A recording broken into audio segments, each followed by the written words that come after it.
When someone says, "So, what do you do?" Do you instantly feel your soul leave your body? You start scanning your brain like, "Come on, say something normal. Don't sound weird."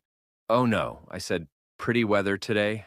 Yeah, small talk feels like a social boss fight with no health bar. But what if I told you there's a system that turns every awkward silence into a smooth, confident conversation? Even if you're shy, introverted, or your brain suddenly goes Windows Update mode mid-chat, by the end of this video, you'll know exactly how to talk to anyone, anywhere, without faking it.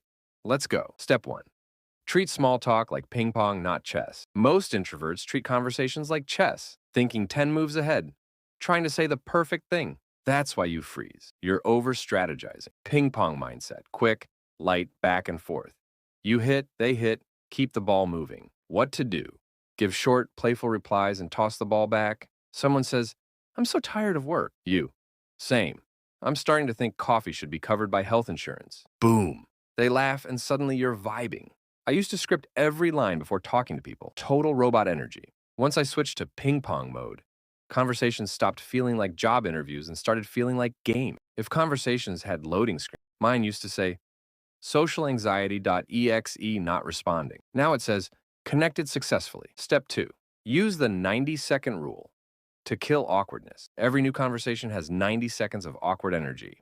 That's it. If you survive that window, your brain relaxes and flow starts. So instead of escaping after the first silence, stay 90 seconds longer. Ask a tiny follow-up, make one observation, hold eye contact for one beat more. I met this guy at a bus stop.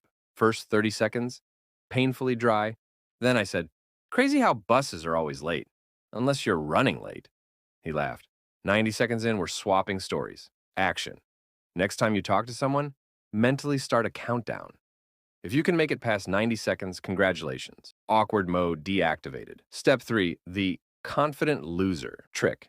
Want to know who people love talking to? Not the perfect guy who never stumbles, the one who's comfortable messing up. What to do? Intentionally laugh at your own slip-ups. Trip over a word? Smirk and say, "Yup, my brain lagged."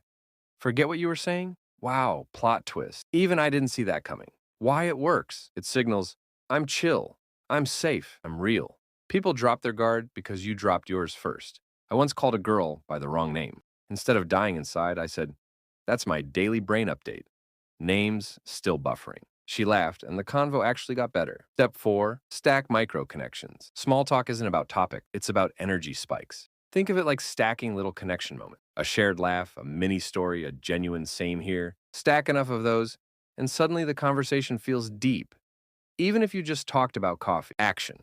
Look for tiny overlap moments. Same movie taste, same complaint, same random thought. Highlight them out loud. "Bro, I thought I was the only one who does that." I met this guy who also organizes his playlist by mood instead of genre. That one micro connection turned a 2-minute chat into a 30-minute deep dive on music psychology. If you've ever bonded over hating the same thing, congrats. You just unlocked friendship speedrun mode.